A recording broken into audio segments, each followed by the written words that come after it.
Think Fit, Be Fit, effective thinking for potent workouts. Think Fit, Be Fit is dedicated to creating a new conversation about your exercise. Our podcast helps to uncover how the fitness industry has misled us, and it will show you that if you believe in your ability to improve your body through exercise, you don't need to rely on diluted or shallow information. From there, you can then educate yourself about the thing you are trying to change, your body. Then, by engaging in a process of self-mastery, you will discover the secrets of exercise. My name is Jenn Schwartz. I'm the founder of Think Fit, Be Fit podcast. As a full-time muscle activation technique specialist, strength and conditioning coach, and detail-oriented personal trainer, I developed this podcast to help ensure that your time in the gym is well spent and that you have the power of enhancing your exercise with effective thinking. This podcast is an educational resource designed for those who have overcome injury and want to stay healthy in the gym. I have seen miraculous changes in my clients, pain, discomfort, and their training progress by working on the health of their neuromuscular system. This podcast uncovers the tools that I have used repeatedly to help my clients consistently exercise without pain. If you are a person who has an injury, is unsatisfied with rehab, or has consistent struggles with staying on track with your training programs, you'll want to subscribe. And also, if you're a trainer, a teacher, or a student that is looking to understand exercise science and apply it to a training thought process, you'll definitely want to subscribe. Please go to the iTunes store to subscribe and let other people know you are learning from this podcast with a review.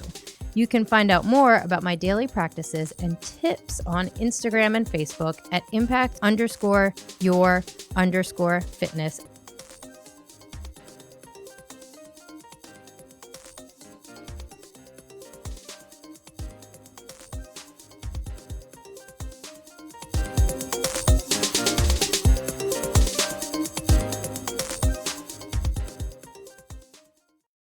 Your muscles are doing, and that's what that podcast is all about.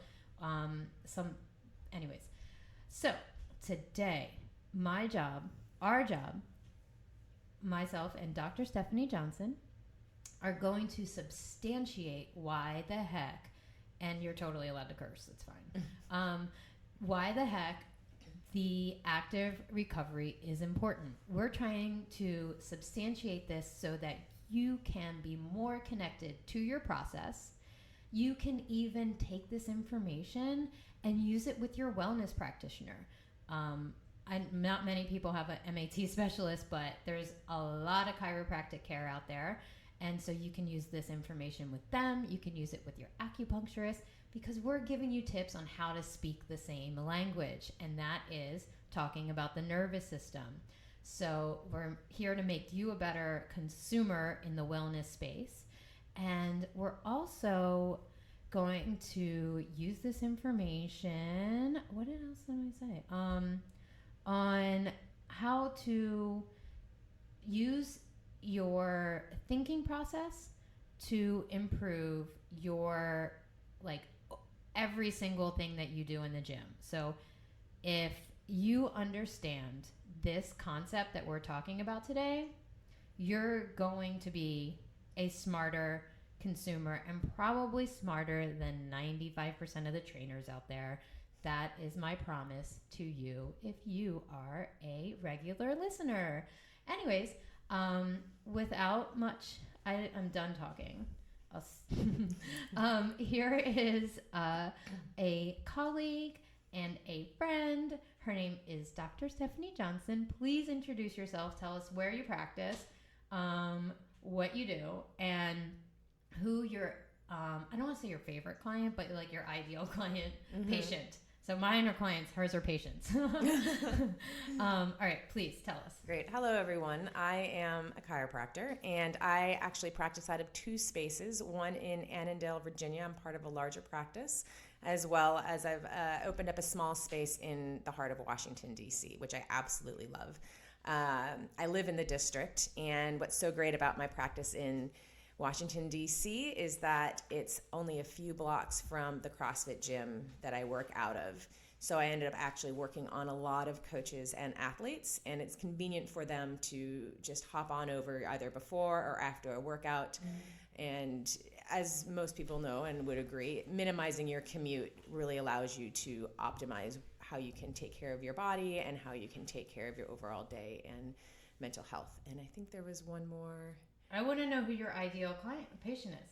My ideal patient is someone who's looking to better themselves, and they want to take ownership over their own bodies, and they want to see how they can progress and move forward. And so whether that be an athlete or someone who's working to get themselves out of the workspace and start to become more active, and someone who wants to be an active participant in their recovery than just looking for modalities that can fix them and then they can go back to their same habits. We're not going to make much progress there, and I think that would lead to frustration for the patient as well as myself and I think any other practitioner. So.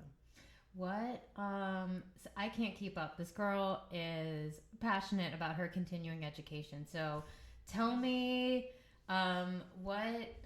Yeah. So tell me what you're up to. What you've been learning this past year, and I mean, she's always fascinating me with this stuff. So I can't wait to hear it. Tell me. Sure. I mean, the most recent continuing education I've gone through is through active release techniques, also known as ART. Some people just call it ART.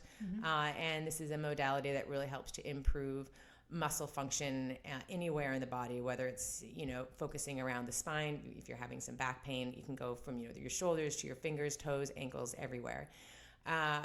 Another area that I've been focusing a lot is a specific technique for an adjustment of the occiput. The occiput is the base of the skull, and so how that sits on your first cervical vertebra.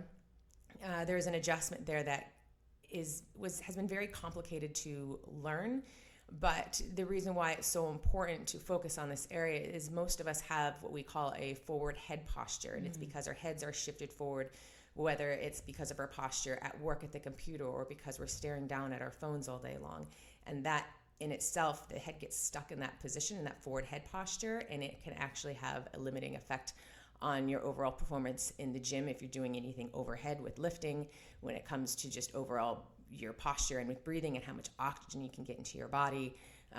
Just from aesthetics, from the side, we've all seen those folks whose heads are shifted so far forward, and that's actually a detriment to your overall well-being. And so focusing on this, it's the OTZ technique is the technique. OTZ is 1 to 0 is what it stands for. Oh, cool. But that's probably the most significant continuing education that I've been going through for the body. Then, so a forward head posture is going to affect your breathing for sure. Yes. What about your sleep? It could close your airway, right? Absolutely. Yeah. Absolutely. So that's another thing to think about. When we're standing upright and our heads are shifted forward, that's going to affect our overall ability for our rib cages to be able to expand, which will limit our lungs' ability to expand. But if you're sleeping and you have, if your pillow is situated in such a way that your head is actually propped forward as opposed to being neutral, that absolutely closes the airway. And anyone who's gone through any CPR training knows one of the first things you do when you're looking to check for breathing is to actually shift the head back, right? Because if the head is shifted forward, the airway is closed. Yeah. And so even with sleep apnea being a large diagnosis these days, while fixing your pillow may not fix the sleep apnea, it's definitely not going to help the situation if your head is in that forward position. Yeah. Ooh. Yeah. So when it comes to fitness, I mean, essentially, if you have a forward head posture, this would mean if it affects all these systems, you would have to work like 4 times as hard to get anywhere, I would think, like fitness-wise.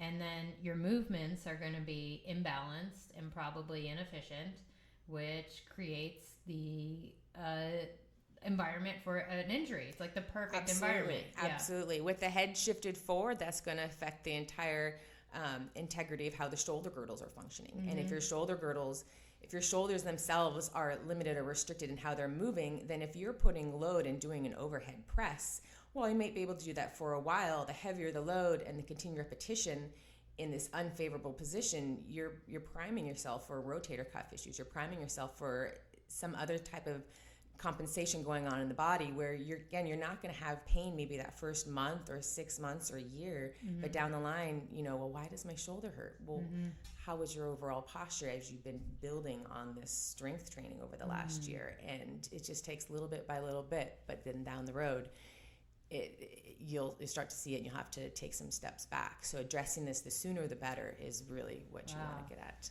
And then so are you doing like before and after little pictures? Absolutely super easy to measure. Just a simple posture screen. The best way to do it is just to do a simple before and after picture, or before picture really, is you have someone, you close your eyes and you take a few steps side by, just 1 foot to the other, and then you stop in your position. You open your eyes and you have someone I would take a posture screen. I would just take a photo from the front and from the side, and then we can take a look and seeing what is your idea of upright. And you may realize in the photo that you're actually favoring the right side or the left side. And then from the side, you may think you're upright, but maybe your head is shifted forward or an inch or two. And if your head is shifted forward, your body is actually going to perceive your head as weighing more than it actually is, because if the neck muscles aren't holding your neck or your head upright, your head would just fall down onto your chest. So once your head is being calculated as heavier, your whole muscular system has an extra thing to worry about, and you can't get as much done in the day or in your workout for sure. And then that is such, here's the usable information for you guys. Like what she was saying about the eyes closed and taking the picture, that is a way of understanding posture, because just think about it like this. Your body is calculating the most efficient way for you to get to A to B.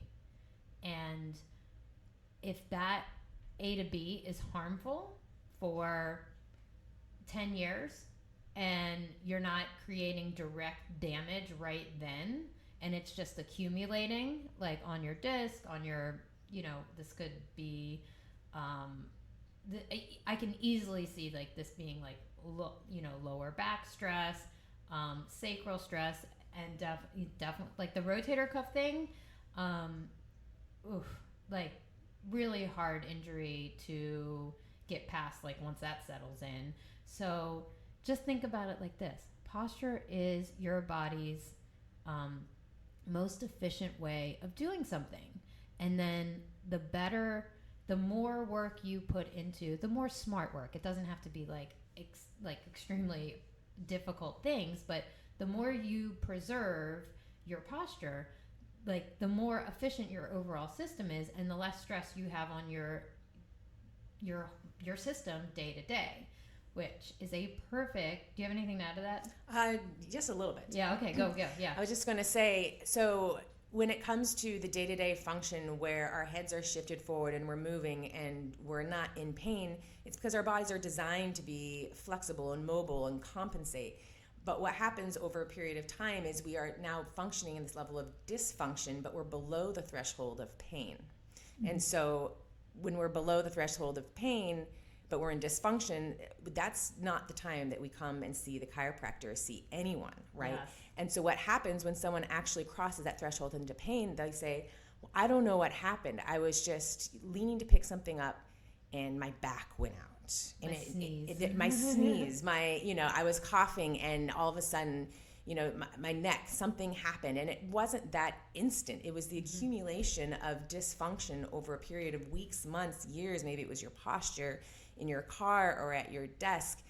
And if you were to get that addressed sooner by someone, again, before you're in pain, you may prevent yourself from actually even getting to that moment of pain. Or if you were to get there, you're likely going to recover much more quickly because your body's already been programmed to adapt to that. Oh, cool. Yeah. I mean, this is the think fit, be fit difference, guys, gals, theys.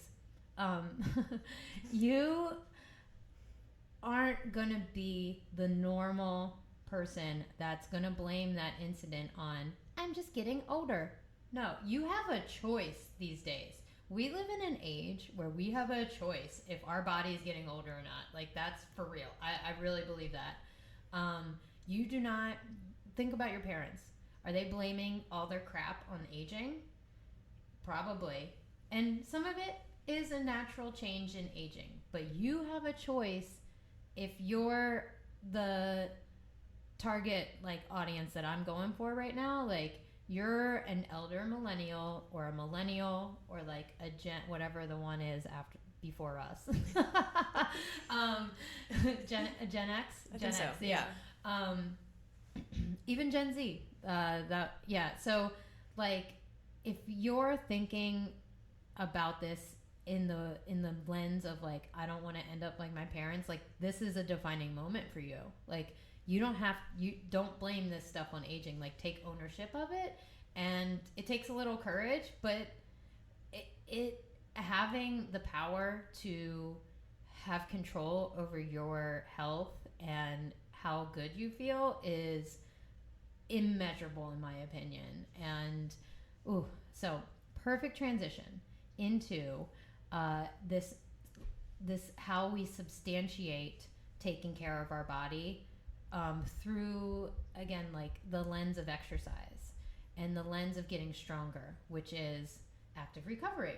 So like I said, we spoke about active recovery before, and the main thing that I want you guys to walk away with is, again, like having the why, having a little bit of applicable science on how your body works. So from a like Dr. Stephanie point of view, like, how do you explain this to your patients? Active recovery? Yeah. Active recovery I see as an essential time within your week that you should make time for, to listen to your body, to give yourself time, to give yourself an overall assessment. How is it feeling? How are you feeling mentally? How is your body feeling physically? How is your diet going? And to take a step back. So active recovery isn't just actually moving through physically your body, but really about addressing, how are you doing in your overall life, because that's going to affect your focus in your workouts and your ability to, again, focus on how your body is feeling. I've recently started teaching yoga again, which is a fantastic way to bring both oxygen to your body, but to bring a lot of, again, assessment to how you're feeling.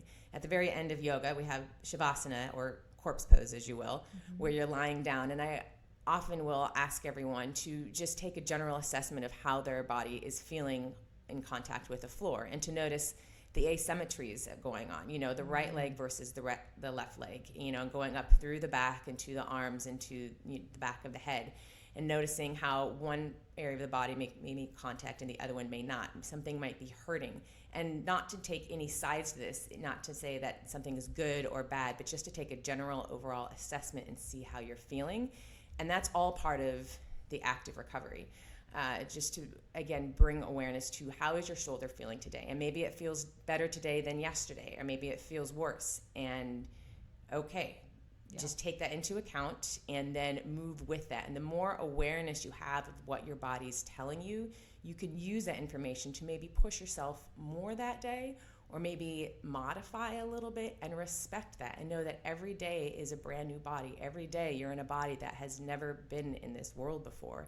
And is that that's really mindful, right? Like, that's like a proper definition of mindful, I think. Like, being able to compartmentalize how you are moving moment to moment. Maybe not moment to moment.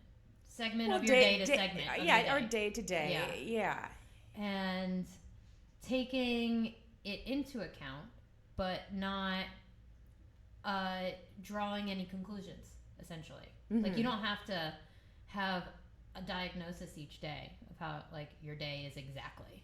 But having just a little bit of input day to day and a little bit of feedback day to day is that what you're saying? It can, like, really contribute to your overall management skill. Yeah, so taking that into account, absolutely. And then the other component within, active recovery, and going back to yoga here as well, is a lot of yoga is focusing on the breath and getting air into the body. And the more air that you can get into the body, the more your brain is going to function optimally. And your brain is the master of your nervous system, it's the control system of how your body's functioning. And it's the area where, you know, your mental health is. It's where all the hormones are developed or created in the body to move throughout, right? And so the more oxygen you can get to the brain, the more that the prefrontal cortex and the executive functioning level of the brain is active, and so the more awareness you can then continue on throughout the body. I think that is, I mean, that it's, to me, like, I think that's a thing of beauty. To be able to picture that happening in your body is, I don't know, like, that should really fuel you. Like, that's like a way, it's like watching a flower blossom to me. Like, I think it's just the most amazing thing is to be able to think of our body as such a thing that if you put some effort and some intention into it, and the mindful movement piece of it, and the breathing, that you're creating more energy for yourself. And I don't know, I just love that. So yeah. And I want to add just a little bit to that going, yeah. also. So with the purposefully increasing oxygen into your body, we're going to touch back, or I want to touch back a little bit more to the posture component, right? When the head is shifted forward, we aren't able to necessarily bring as much oxygen into our bodies because we aren't able to open our lungs as much. You can still open them quite a bit, but you can get more oxygen in your body by default when you're sitting upright. And so when I'm speaking to teenagers, for example, and their parents are telling me, oh, we're having a hard time getting their kids to, you know, sit up straight because they're slouching this day. And maybe it might be an image thing. It's just, you know, maybe the cool look is to kind of have that slunched over type of posture. But really all that does, it limits oxygen into your body, which limits oxygen into your brain, which means your brain isn't going to be as high functioning as it could be. And so I'll tell these teenagers, if you're sitting upright and you're getting more air into your brain, you are by default going to be functioning at a higher level than your peers. Your brain's going to be smarter because it's getting more oxygen than your peers without you having to do anything at all other than sitting up straight. And so when you see people slouching with their head shifted forward, use that as a cue to bring yourself upright, and it'll help you bring more awareness just to your overall day-to-day functioning. Yeah, and it works. It works, yeah. Absolutely. And what came to mind when you said teenager, because like telling the 35-year-old male that, they're like, yeah, whatever. Like they've already made up a statement in their head that their body isn't open to such regard, like such thought, you know, and like. But it works on a teenager probably because they are like open to the possibility of their brain working better. Everyone wants to be as smart as possible. Most people do, I would say. But so then my next question is, if someone has this active recovery time built into their day, they have 5 minutes, they have 10 minutes, like that's enough, I think. And I mean, a little bit more would be good, but what can they do in that time to improve their posture, to improve oxygen to their brain? So there are two components I'd want to address. One is, first of all, taking aside, you know, when you take aside that 5 minutes to just allow yourself to open up the body into extension. Now, it's hard to describe exactly what that is just over the voice here. But if you think about it, when we're born in the fetal position, and that's flexion, that's everything, all the joints, your whole body is crumpled into a small little ball. And then as we grow up into, you know, adults, well, toddlers and adults, we start to open up our bodies. Extension is basically to arch the back in the opposite direction of crumpling forward. And if you were to extend and open up all your joints, that will wake up your body and bring more oxygen into you. That will essentially open up your lungs and your rib cage, right? As opposed to being shifted forward. So just taking a moment to just give yourself a nice, good stretch. We almost do that automatically when we first wake up in the morning, right? We straighten everything out, and it feels so good to open up the body, and it really helps to jumpstart the system to get that oxygen. So that would be one of the first things to do, is to move yourself into any level of extension, whether it be your arms, legs. So it's like anti-growth gorilla. Yeah, anti-gorilla, slumping forward. You know, it's like when we're stressed and sad, we tend to crumple forward. Just open up the body. And then the other aspect for really assessing posture is when you're standing, you can just take a moment to stand with both your feet, you know, together firmly on the ground, and just imagine yourself. You don't even have to imagine, just physically actually press down through your feet, through the earth, and just keep pressing and try to push the earth away from you just by standing. I'm doing this now, people. Yes, and as you're doing that, you'll start to feel some engagement in your legs. You'll start to feel some engagement in your abdomen, in your core deep down, because it's really hard to push the earth away from you, right? Because it's not really going to go anywhere. But as you're doing that, you start to feel this equal and opposite reaction starting to come up through your body, through your spine, through the top of your head. And if your head is shifted forward, you're not going to be able to push down. You're not going to be able to push the earth as far away. And so by default, your head starts to even out and become more upright. And if you start to relax, your shoulders will probably start to relax as well. Because, you know, if your shoulders are hunched up by your ears, that's not going to help you push the earth away. So just stand there pushing down, and it starts to even out everything through the body, and anything that's unnecessarily being held onto will start to drop away because it's not helping you out. Yeah, I have people, so I demo this with people when I'll have them stand, and then I'll have them look down and lunch. It's almost lunch. And slouch, and then I'll have them put their arms up and be like, just put them as straight and as high as you can while you're slouched over.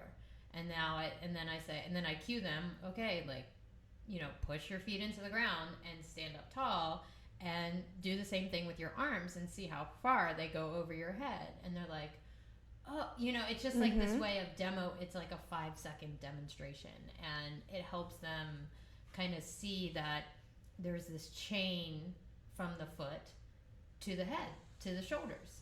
And because what we feel restricted is totally different than what is actually restricted. You know, that could be like carpal tunnel, or, you know, like your thumb may feel, are you serious? Your thumb may, you know, feel a certain something, but that is not a true picture of what is actually restricted in the body. It can come from other parts, or, you know, same thing with like something in the foot. Like it could totally be coming from somewhere else. And so that's the demo I give to like say, look, this is a chain. But yeah. I'm going to add one more thing to it, just to differentiate the two components about working on the posture, because I don't want it to get a little misleading. So the first component, when I said to really move yourself into extension and to stretch, that's more of a momentary bit where you're opening up the body, get a deep breath in, extend the body. But moving yourself into extension, I don't want you to think of that as better posture by walking around with your body in more of an extension all day long, because that's overcompensating.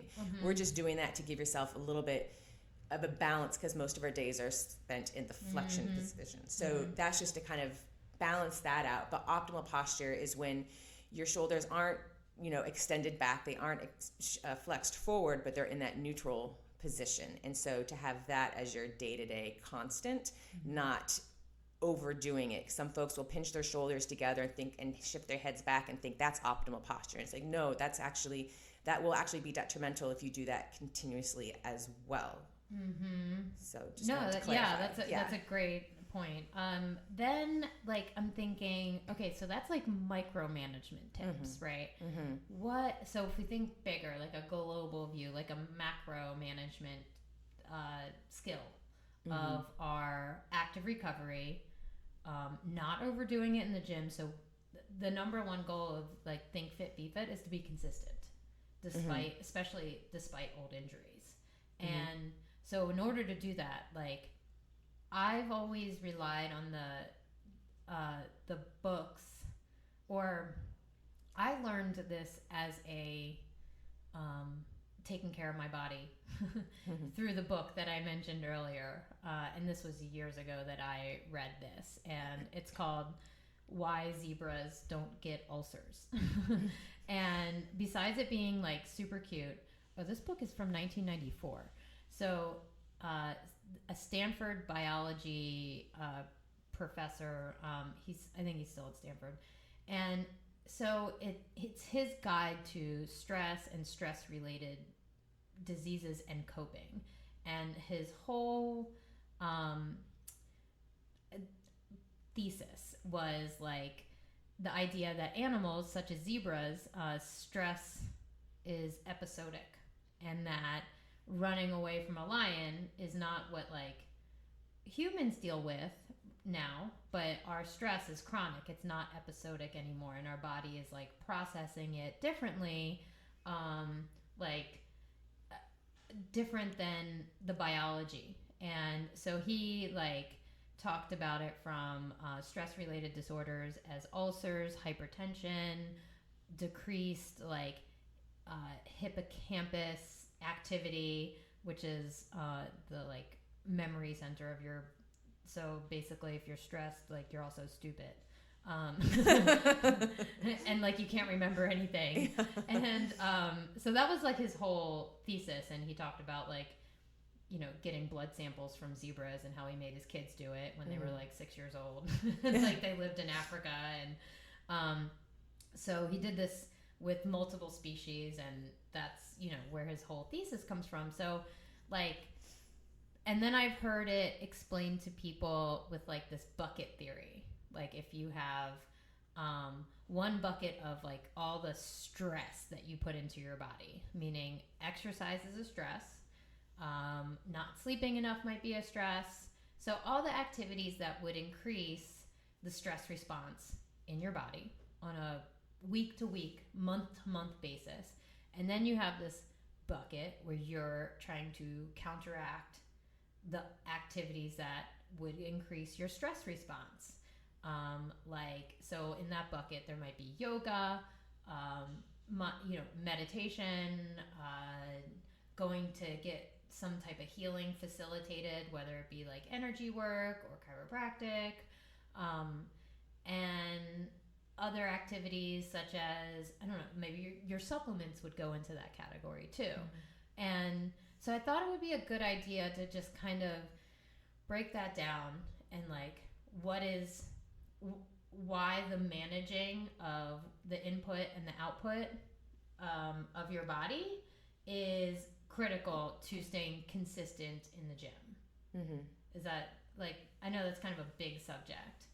Like, how do we break that down for people, really?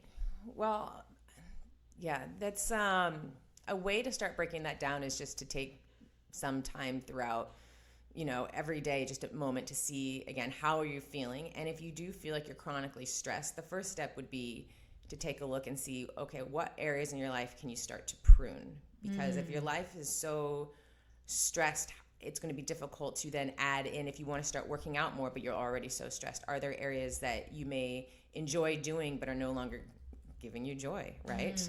And I've had to do that recently. Several months ago, I felt like I was going through a burnout, and I told myself I'm in complete control over everything that I'm doing. And there may be some things that I really enjoy, but I might need to give myself a timeout from that. And so I shifted my work schedule around a little bit, and one was I was getting some extra coaching for Olympic lifting, which I absolutely loved, but I wasn't putting in the time for the programming that I needed to. So while I loved the coaching, I wasn't doing the outside programming, in which case my overall performance wasn't going to get to where I wanted to. And so that was something that I knew I needed to take off the table as well, so that I could then refocus on working out. It's a matter of being a jack of all trades, but a master of none. That's what I was beginning to feel like in my life. I wasn't really able to work on everything because I was just dabbling in everything and stressing myself out. So that's a major macro management moment, really. Like that, being able to take a step back and balance the equation. That's like such a life skill. Like honestly, so it's not something that can come easy or even natural. Like really stepping back and asking yourself tough questions. I call that courage. And so then like the week to week, so that was like more of a month to month thing, like adjusting your schedule and creating a good environment for your body. And then we got the week to week thing where we're managing like hydration and the overall general load on the body. So to me, like these things like meditation and I think meditation and using stuff like and muscle activation techniques and chiropractic care and ART to reset, maybe by the right word, so that like, because some of my clients will just be like, okay, it feels like you just plugged me back in, like thank you. I didn't know I was unplugged, like I didn't know I was off. And so being able to recognize when that is needed is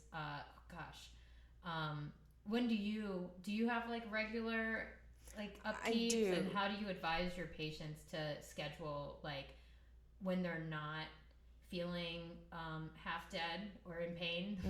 How do they navigate like when to come see you and stay healthy? And it can be a little bit of trial and error. There's no perfect cookie cutter equation for this, because every body is unique and we all have our unique stories. Have we gone through any major injuries or surgeries in our life? What is our lifestyle? Are we a nurse, are on our feet all day long? Are we a roofer? Do we have a desk job? And then it's the matter of, your athletics, like how active are you and how much time do you take for active recovery, for example.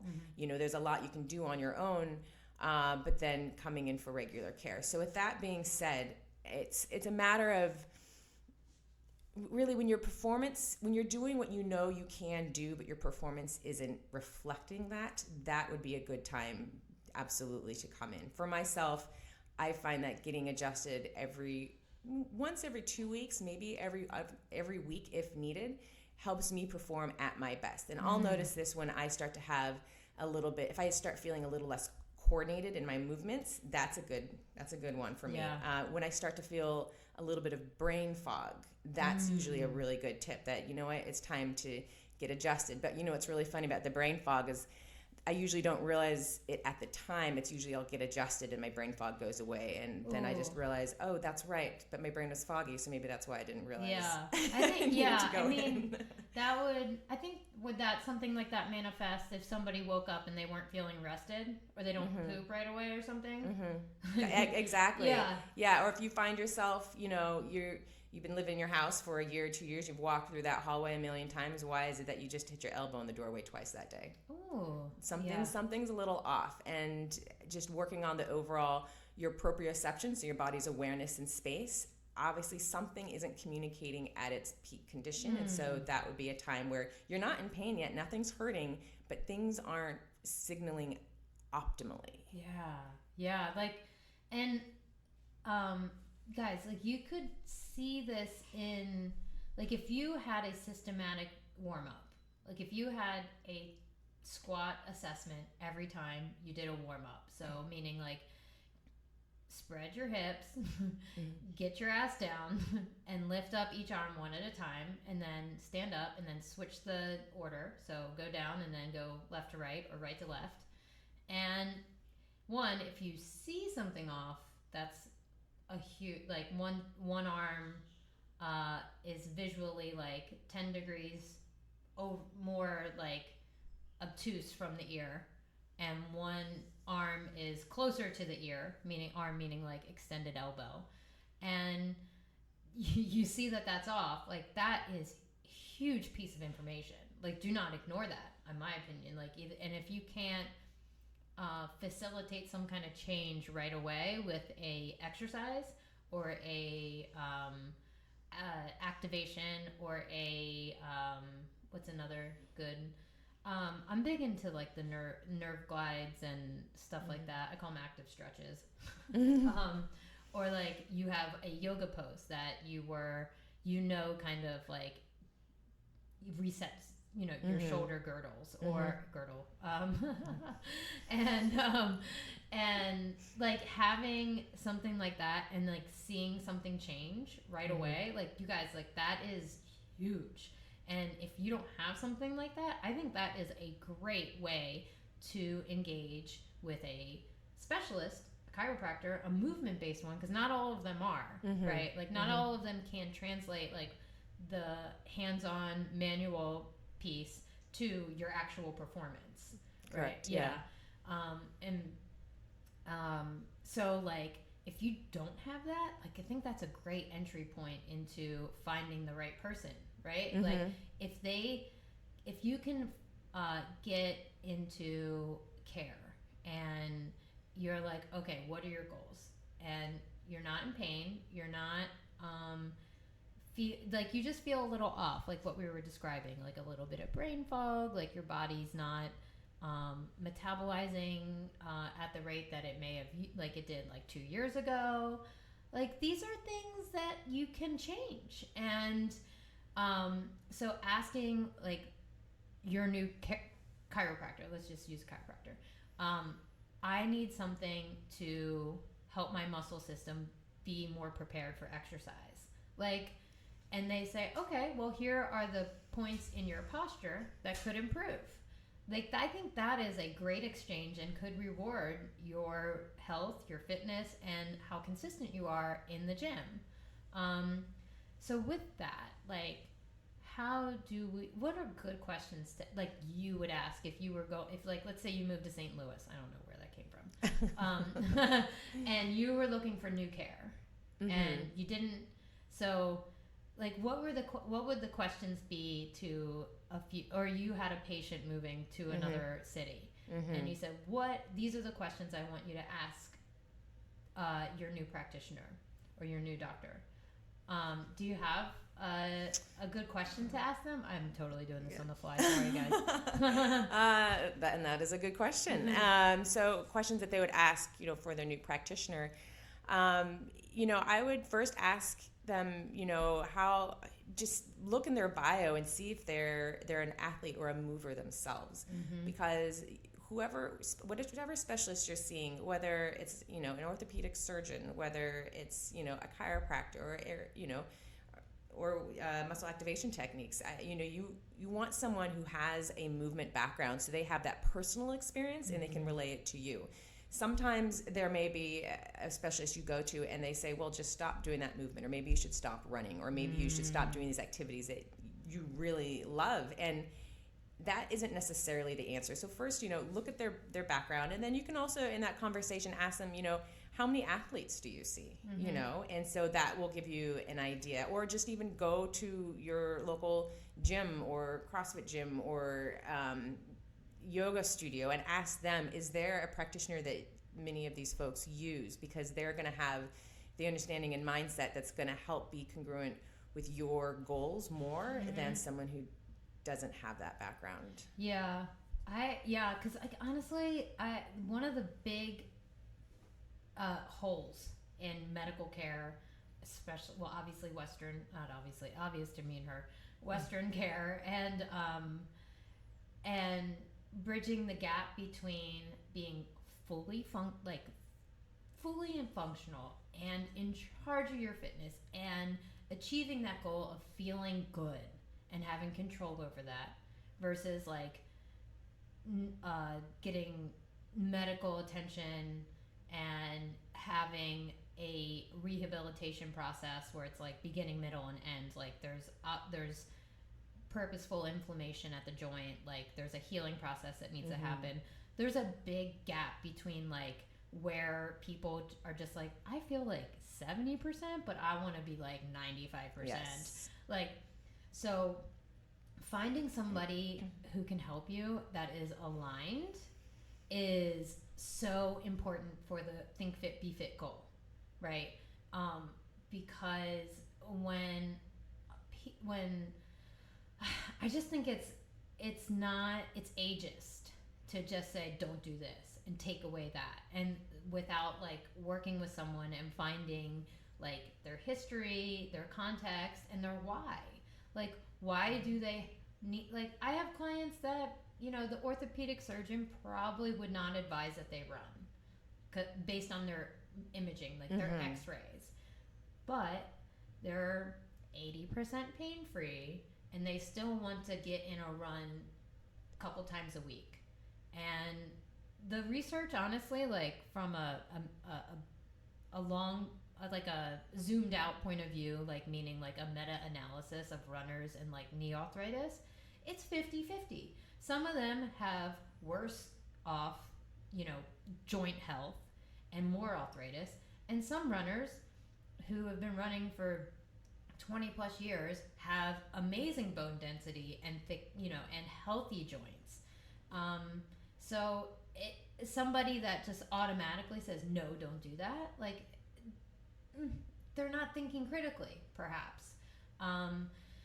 But of course, like, this isn't direct medical advice, guys. Like, we're just saying what if then, right? And just more generalized scenarios. If there's like a legitimate, if something's unstable, if there's a condition that is, going to worsen if you continue this activity, then yes, listen to that. There are situations where you literally need to discontinue an activity for a period of time, and we're not saying override that and just ignore it. But there are many times when, if there isn't a solution to help you be more active to get to your goal, if it's just stop doing that, end of story, I'd seek some other advice. Yeah, it's just like, again, like, we're trying to fight the establishment of being ageist and just copping out all your physical issues to stress and aging. Because, like I said at the beginning of this, guys, like, I think you have a choice now. Like, you have a choice on how well you age. Not if you age. I mean, we're not there yet, but we might be. But how well you feel, how healthy you feel. And you can apply this to, across the board to other things, and not even just your body. Whether it's your vehicle, your car, right? Are you going to take that in for regular maintenance throughout, or are you just going to run it until whenever? It's going to last a lot longer if you give it a little TLC before it has problems. Same thing with your clothing. Same thing with, your garden. Just take care of your garden before your plants are dying. It's nice. Yeah. Oh, yeah. Yeah. I have a green thumb for my body, not for this other stuff. Not for the actual green plants. Anyways, I think that is a perfect place to end. Anything that you want to tell the world about that you're doing, and how people get in touch with you, or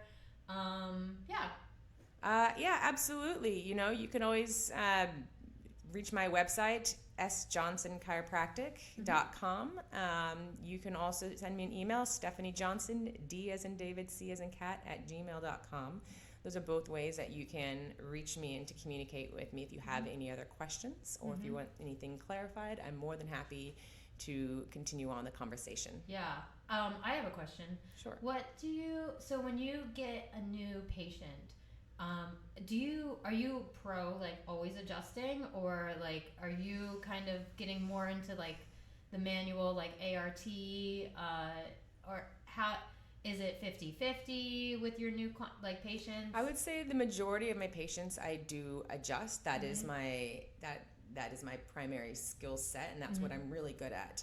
I do active release techniques as more of an accessory work. I've definitely it'll hold better. Yeah, there are some cases where I actually have not done adjustments at all, depending on the case, and also depending on what the individual is coming in for. If somebody specifically wants active release techniques and they specifically do not want to get adjusted, I am not going to adjust them. And if they want me to, I generally address the full spine, but I always ask if they want me to address the full spine or only the issue of complaint that they're coming in for. And I'll let them know if I feel that somewhere else that doesn't hurt needs to be worked on, just to help bring out the balance. Yeah. But really, I mean, a lot of it comes from, the purpose of the person, what they're coming in for, and what do they want. And then can I deliver it to them? Because that's really the goal there, is to provide what the individual is coming in for. Sweet. Well, I think I'm going to make an appointment for my forearms. All right. My little... they need some extra TLC. Like, you guys know I do a lot to manage my body and keep it, but I think my elbows and forearms and wrists could really benefit from some ART, or who knows, whatever's on the menu. I trust you. And then personal goals, fitness. Like, where are you at? Oh, right now, let's see here. So I started CrossFit about 3.5 years ago, and nearing on 4 years now. And so I was pretty obsessive with that for a bit. It's calmed down. I mean, as I think a lot of folks get into that realm, it's calmed down a little bit. But that's been one of my main regular, I guess, fitness endeavors lately. Is I continue on with the CrossFit, just continuing on with my own technique in lifting and getting stronger, and of course continuing on with the yoga. So I don't have a particular goal right now. It's just to continue to maintain the strength that I have, see if I can lift heavier, and always improve on the technique. Because interestingly enough, as simple as it seems to be lifting, you know, just doing a squat or lifting a barbell, there is so much technique to it that there's actually a finesse that comes with the same finesse that you can see when people have been dancing for, 2 months, 1 year, 5 years. The same comes with lifting. And so having that patience is something that I've been working on as well. I guess I would say my number one goal right now is to improve my pull-ups, though. Now that I'm thinking about it, that could use a little bit of help. So. Nice. All right, cool. Well, thanks for joining us, and listeners, she's available if you want to contact her, and of course, I'll follow up on how my forearm stuff goes, and I want to see your DC office. So I haven't done that yet. So, anyways. If you are so compelled to do so, I will accept your 5-star reviews. I got a new one last week. Okay, it is. She says, Jen is the real deal. She's a must follow. That is so sweet because, you guys, I am the real deal. I agree. She says, this podcast is so informative. She gives expert opinion, but is approachable and fun to listen to. Loving everything about this podcast. Well, thank you so much, Natalie. Anyways, I invite your feedback and even your criticisms or whatever you want more of. Like, this episode was a direct response to what you want more of, because people said more science. So here we are.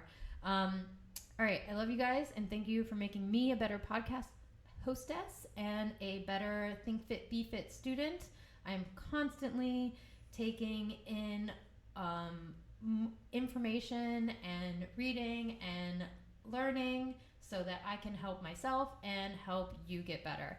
Have an awesome week.